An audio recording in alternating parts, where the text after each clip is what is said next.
La population de la commune de Ngiringiri est très impressionnée de l'amélioration de cette partie de la ville-province de Kinshasa. Cette route était une voie en état de délabrement avancé dans les années précédentes. Sur ce, la population quinoise contente que l'allure prenne cette grande route de la commune de Ngiringiri.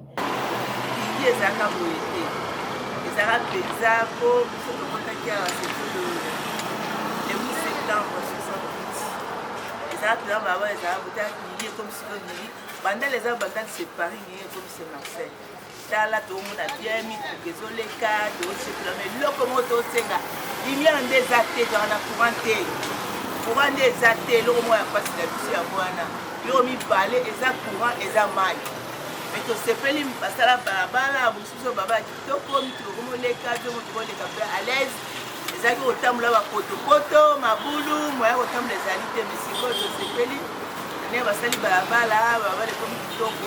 de ces faits, la population demande encore aux autorités de continuer avec cette activité pour toutes les autres routes.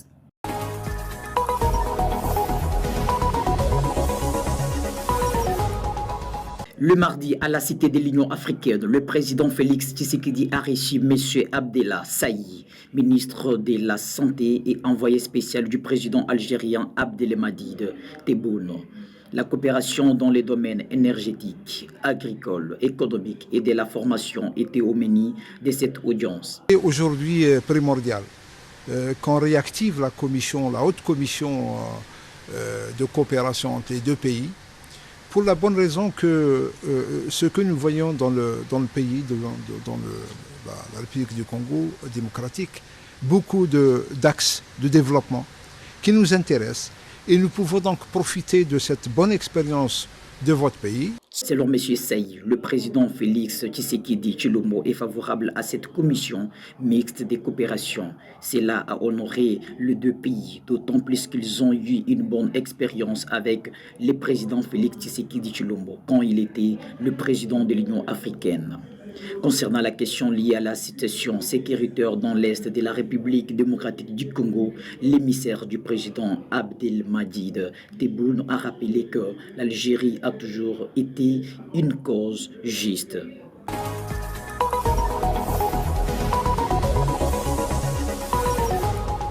Dès son nom, Issa Bokalango, un Koulouna qui avait amputé la main d'un citoyen congolais le dimanche 12 janvier 2025 dernier dans la commune de Lemba à Kinshasa est condamné à mort. Et ces faits, le tribunal de garnison militaire de Kinshasa Matete décide de la peine de mort, la plus grave, qui est la mort avec une amende de 100 000 $ américains, payable en francs congolais. Les tribunaux militaires, la plus forte, soit celle de la mort. Ça transfère les intérêts civils.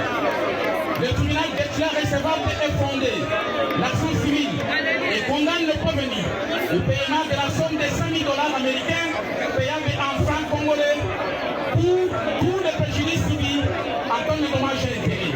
Le condamné est appelé à faire appel à la condamnation à la cour d'appel pour un délai de 5 jours. Il a également une peine de 20 ans de prison ferme. À la présence du ministre d'État en charge de la justice, Constant Moutamba, le prévenu sera immédiatement transféré dans une prison hautement sécurisée à l'extérieur de la capitale de Kinshasa, où la peine de mort sera immédiatement exécutée. Le tribunal militaire de garnison répond par non, disant droit, dit établi, en fait comme en droit, les préventions des terrorismes et d'associations de malfaiteurs.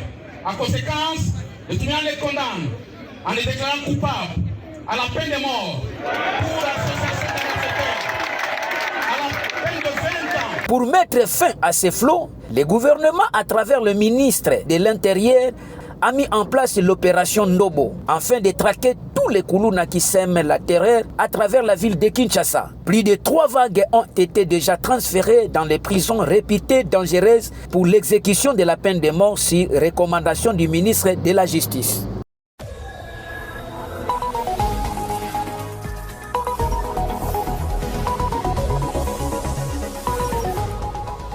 À la tête tête d'une équipe de députés nationaux, le premier vice-président de l'Assemblée nationale, le professeur Isaac Jean-Claude Chilumbaye, a fait la ronde à la commune de Limete pour visiter les consortiums d'entreprises industrielles des groupes Chateau, de l'homme d'affaires canadien Chateau Safdar, qui s'est installé au Congo depuis plus de 50 ans pour servir.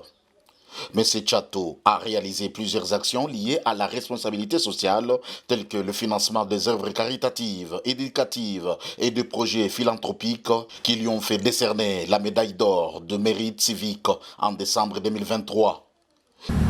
Personnellement, j'étais vraiment impressionné par les gens des machines. J'ai eu l'occasion d'être en Europe, à Paris. J'ai visité les machines. Il y a une société matière, la société qui nous fournit des ponts. J'ai vu des types de machines et je suis arrivé aussi en Allemagne. Donc les machines que moi j'ai vues en Allemagne, je viens de voir ça aujourd'hui, ici. Et je ne pouvais pas imaginer que ces machines pouvaient être aussi en RDC. Donc je suis très content parce que là, le président dit on fera du Congo l'Allemagne du Congo. C'est entre autres ça, c'est la création d'emplois. Toutes ces entreprises ne se sont pas encore totalement déployées dans la mesure où elles veulent intensifier leur activité sur l'ensemble de la République. Mais elles sont encore butées à plusieurs problèmes, notamment la multiplicité des taxes et impôts. Les directeurs administratifs de ces groupes plaident pour une réglementation modérée avec un allègement de la fiscalité qui va contribuer à l'extension de son groupe qui ambitionne de mettre sur le marché les bons produits à la portée de tous et de lutter contre les maladies d'origine hydrique en fournissant à toute la population l'eau minérale de qualité à moindre coût, accessible même aux vulnérables. Il y a une hyper-taxation qui fait que tous les produits que nous faisons, pas seulement les nôtres, mais tous les produits locaux sont plus chers que les produits importés. C'est une décision gouvernementale. Si le gouvernement décide de réduire certaines taxes, des fois même d'enlever certaines taxes qui font redondance avec les autres taxes, on peut avoir des produits bon marché. Nous avions l'ambition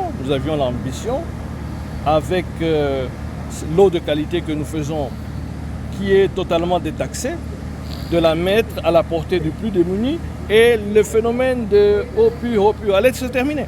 Célestin Ingelemba, tout comme le professeur Célestin et Koto Loleke, ont promis d'initier une action parlementaire à la prochaine rentrée de mars 2025 en vue de favoriser un allègement fiscal à ces entreprises qui ont créé plus de 1500 emplois directs et indirects occupés par des Congolais à ce jour.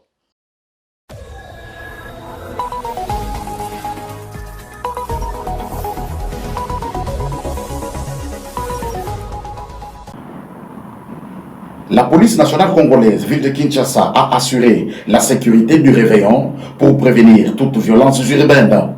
Des patrouilles mixtes ont été menées dans la ville de Kinshasa du 31 décembre 2024 à ce 1er janvier 2025. À travers ces opérations, les forces de sécurité ont interpellé plusieurs bandits urbains dans différentes zones dites à risque de la ville. C'est dans ce cadre que le vice-premier ministre en charge de l'Intérieur a sillonné ce mercredi 1er janvier 2025 dans différents commissariats urbains de la police pour s'imprégner du travail professionnel abattu par les commissariats provinciaux de la police et faire le suivi de l'opération Dobo. Maître Jacquemin Chabani, qu'accompagnait le commissaire divisionnaire adjoint Blaise Kilimbalimba, a commencé la ronde par les districts de la Lukunga pour chuter par Mongafula, passant par la Gombe, la Tchangou et le Moamba. Le vice-premier ministre de l'Intérieur et les commissariats divisionnaires se sont rassurés des procédures de leur détention, de la constitution de leur dossier judiciaire pour une présentation conforme et expéditive devant la juridiction compétente. Dans la nuit de mardi à ce mercredi, c'était une véritable opération d'hameçon de plusieurs gangsters qui ont tenté de défier les dispositifs sécuritaires mis en place. Plusieurs d'entre eux ont été interpellés en flagrance, ont fait savoir les commandants des districts de la police visités. Partout où il était passé, le vice-premier ministre a écouté les témoignages de plusieurs victimes à qui il a rassuré que la police nationale congolaise poursuit sa mission principale de sécuriser la population et ses biens.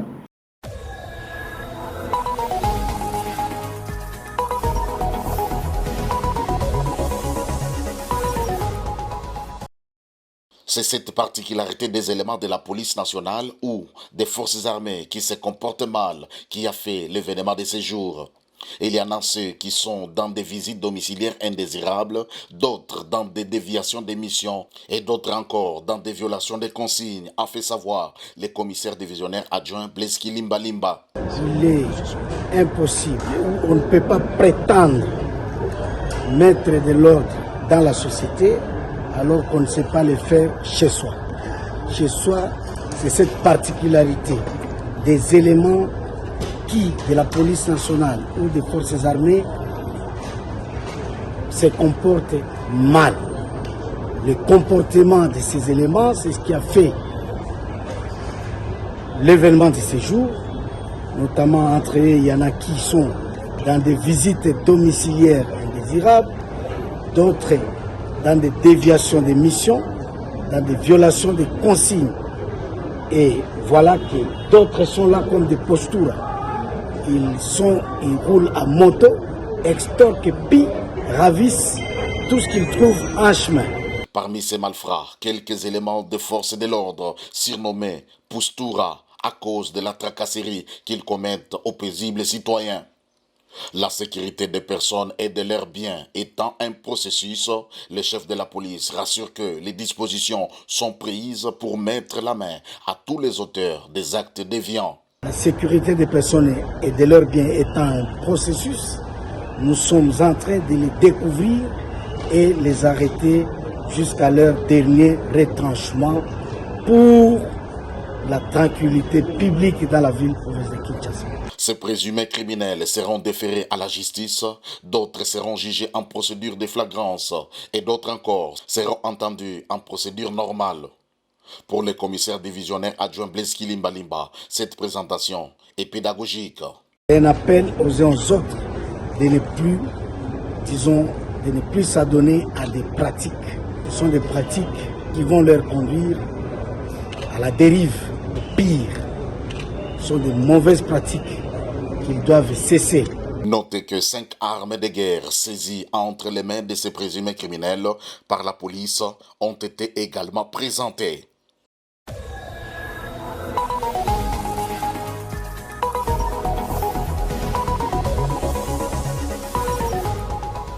La Confédération africaine de football, CAF en sigle, confirme les reports de la 8e édition du championnat d'Afrique de Nations Total Énergie, Kenya, Tanzanie, Ouganda du mois de février au mois d'août 2025. Cependant, les experts techniques en infrastructure de la CAF, dont certains basés au Kenya, en Ouganda et Tanzanie, ont requis un temps supplémentaire pour s'assurer que les infrastructures et les installations soient au niveau nécessaire pour accueillir avec succès le championnat d'Afrique de Nations CAF Total Énergie, Kenya, Tanzanie, Ouganda 2025. Des progrès significatifs ont été réalisés avec la construction et la modernisation de stades, de terrains d'entraînement, des hôtels et autres. Rappelons que la CAF procédera au tirage au sort du CHAN ce mercredi 15 février 2025 à Nairobi et la date exacte de début du CHAN sera annoncée par la CAF en temps voulu.